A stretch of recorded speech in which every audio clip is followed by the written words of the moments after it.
زندگی طیبہ زندگی عطا فرما دیتا ہوں جو زندگی کبھی ختم ہونے والی نہیں ہوگی.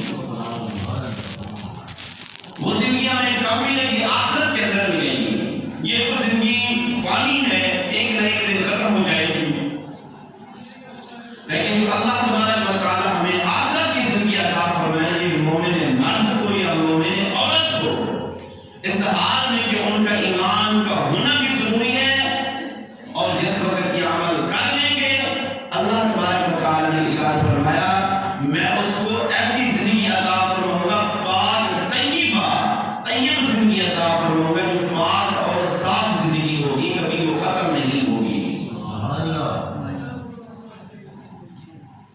اور عمل کا نیک عمل کا کرنا کس چیز کی، کن چیزوں کی ضرورت ہے؟ دو چیزوں کی.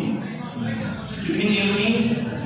جس بندے نے ان چیزوں کو سمجھ لیا، سب سے پہلے اگر عمل کرنا ہے تو عمل کے اندر دو چیزوں کا ہونا ضروری ہے، تب اس کا عمل اللہ کی بارگاہ میں قابل قبول ہے. اگر ہم نماز پڑھ رہے ہیں تو یہ نیک عمل ہے، لیکن اس نیک عمل کے اندر جو ہم کہیں ہماری نماز اللہ کی بارگاہ میں قابل قبول ہو جائے. اگر ہم زکوٰۃ دے رہے ہیں، زکوٰۃ دینا بھی ایک نیک عمل ہے، حج کرنا بھی نیک عمل ہے، عمرہ کرنا بھی نیک عمل ہے، والدین کی خدمت کرنا نیک عمل ہے، یتیموں کے ساتھ پیار کرنا نیک عمل ہے، قرآن کے ساتھ پیار کرنا نیک عمل ہے. اور اسی طرح اگر کوئی ہم صدقہ اور خیرات اللہ کے راستے میں خرچ کرتے ہیں تو نیک عمل، لیکن اس نیک عمل کے اندر دو چیزوں کا ہونا ضروری ہے.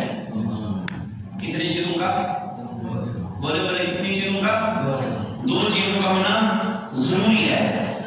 جب ہم ان دو چیزوں کو اس عمل کے اندر ہم شامل کریں گے، ایڈ کریں گے، تو تب یہ ہمارا عمل اللہ کی بارگاہ میں خود بخود قابل قبول ہو جائے گا.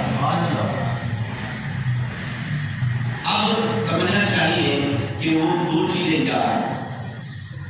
دو چیزیں کیا ہیں جو ہمارا عمل اللہ کی بارگاہ میں پکا بھی ہو جائے اور کل قیامت کے دن اس عمل کا ہمیں نیک صلہ بھی مل جائے، تاکہ یہ ہمارا یہ نیک عمل اللہ کی بارگاہ میں قبول ہو کر اللہ اس چیز کا ہمیں صلہ بھی دے، اس چیز کی جزا بھی دے، اور اسی کے ذریعے ہمیں اللہ جنت بھی نصیب فرما دے. وہ نیک عمل کب پورا ہوگا، کب پورا ہوگا؟ دو چیزوں کا ہونا ضروری ہے. کتنے چیزوں کا ہونا ضروری ہے؟ دو چیزوں کا ہونا ضروری ہے.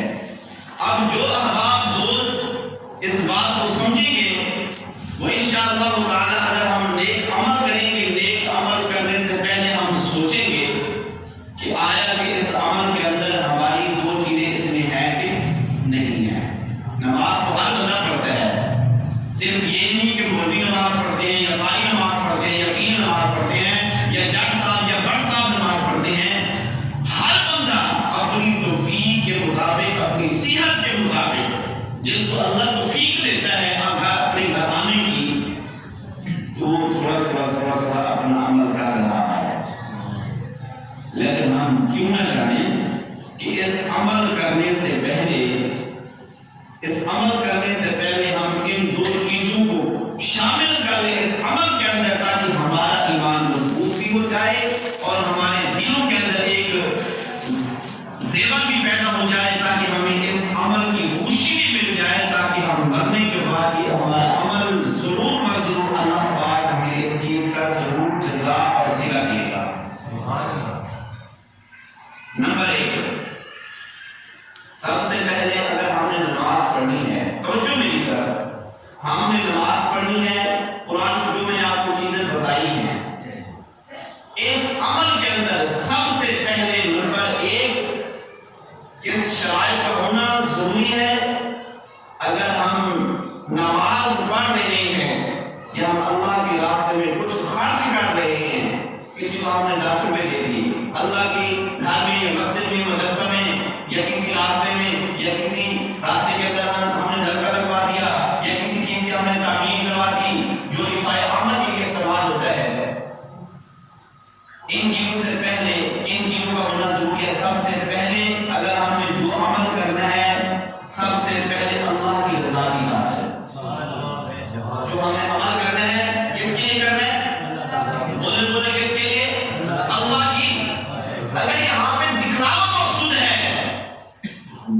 رکعات تہجد کے بجائے اشراق بھی پڑھ لیں، شاست بھی پڑھ لیں، ابابی بھی پڑھ لیں، اللہ کی بارگاہ میں مقابل قبول نہیں ہے۔